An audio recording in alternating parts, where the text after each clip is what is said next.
खुलुमबाय दिनैनि गोदान भिडिअआव बयखौबो बरायबाय दासिमनि माखासे गोनांथार खौरांफोर लानानै फैदों नोंथांमोना भिडिअखौ स्किप खालामाजासे नायलांदो लोगोसेनो सानफ्रोमबोनि खौरां लानो थाखाय चेनेलखौ साबस्क्राइब खालामनानै बेल आइकनखौबो अल आव होनानै लादो अब्ला दिनैनि सेथि खौरां होनो लागै आखायाव लादों दिनै 23 फेब्रुआरि दिनैनिफ्राय गाबोन 24 फेब्रुआरिसिम बाक्सा मुसलपुराव बिटिआर सरकारनि आबाद बिफाननि बानजायनायाव आबादारि मेल खुंफुंगोन होनना मिथिनाय जादों।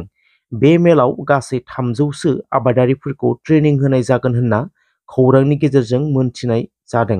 साइन्टिफिकेलि गोनोखोआरि आदब खायदाजों आबाद मावनानै बोरैहाय जाफुंसार जानो हागोन बेफोरनि सायाव सावरायनाय जागोन होनना मोनथिनो मोनदों।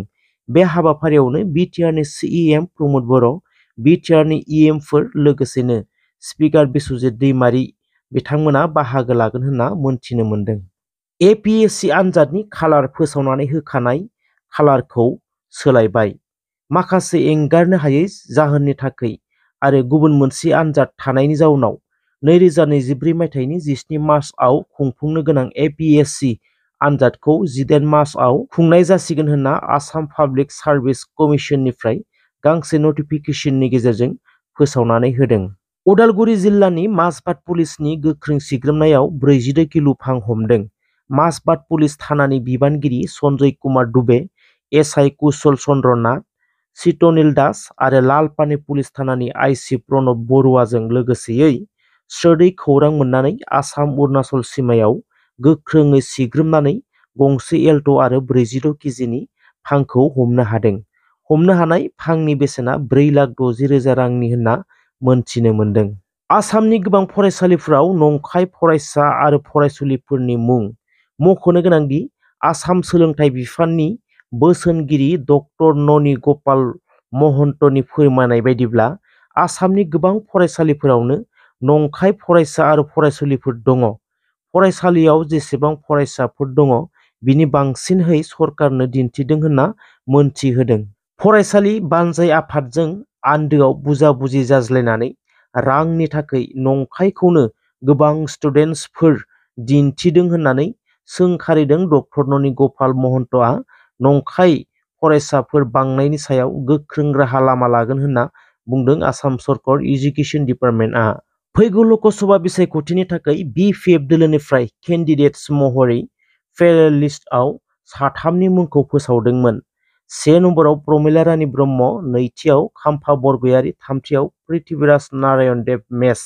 बिथांमोननि गेजेरावनो जायआ 1 नम्बराव दङमोन बिथां प्रमिला रानी ब्रह्मआ खौरांगिरिनि गेजेरजों प्रमिला रानी ब्रह्मखौ मोजां मोनग्रा रायजो राजानिसिम निमाहा बिनायखौ नुनो मोनदों।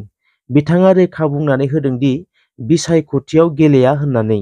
बिथांजोआ गेलेगौमोनब्लाबो बिरोधी दलखौ सिन्ता खालामनानैनो फासयनानै थाबाय होनना बुंथिनानै लानायखौ नुनो मोनदों। दायो 99% खाम्फा बरगयारियानो टिकेटखौ लागोन बायदि नुहुरो।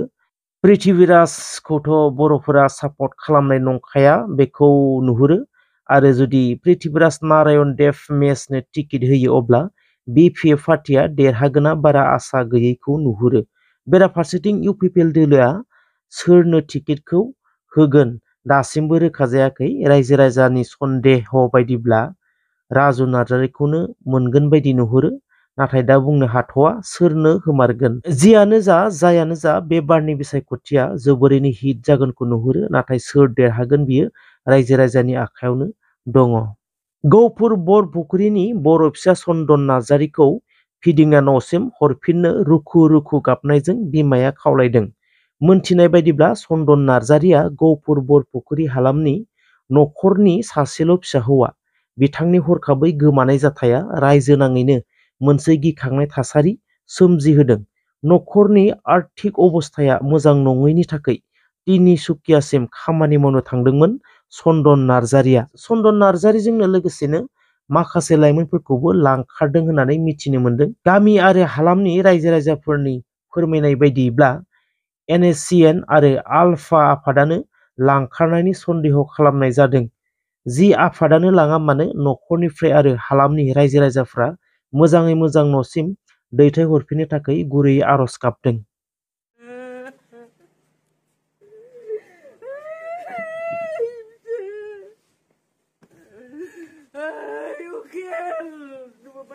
Aku tuh kusada kendari sananga apa? Dunia loise mulura tuh bale.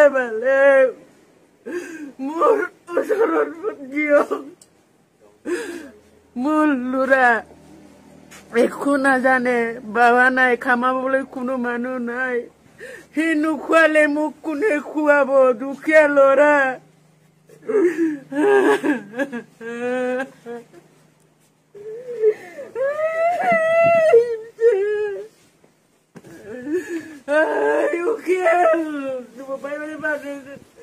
Aku tuh kusada kendari sananga apa?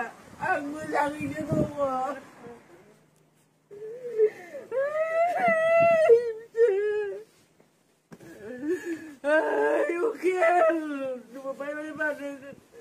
Aku tuh kusada kendari sananga apa? Aku sanginya tuh. যোৱা ৰবিবাৰ পুৱতি নিশা অসম অৰুণাচল সীমান্তৰ তিনিচুকীয়াৰ পৰা যি মানে অপহৰণ কাণ্ড হৈছিলে ইয়াৰে এজন হৈছে চন্দন নাৰ্জাৰী। চন্দন নাৰ্জাৰীৰ ঘৰটো হৈছে আমাৰ ইয়াৰ গহপুৰৰ বৰপুখুৰী শ্যামপুৰ গাঁৱৰ হয়। চন্দন নাৰ্জাৰী হৈছে ঘৰৰ একমাত্ৰ ল'ৰা, তেখেতৰ দেউতাও নাই, এজন মা আছে আৰু ঘৈণীয়েক এজন আছে। ঘৰৰ মানে অৱস্থা বহুত বেয়া, সেইকাৰণে ল'ৰাজনে মানে কাম কৰিবৰ কাৰণে গৈছিলে। এতিয়া আমি নাজানো কি কাৰণত কোন সংগঠনে মানে কিডনেপ কৰি নিলে।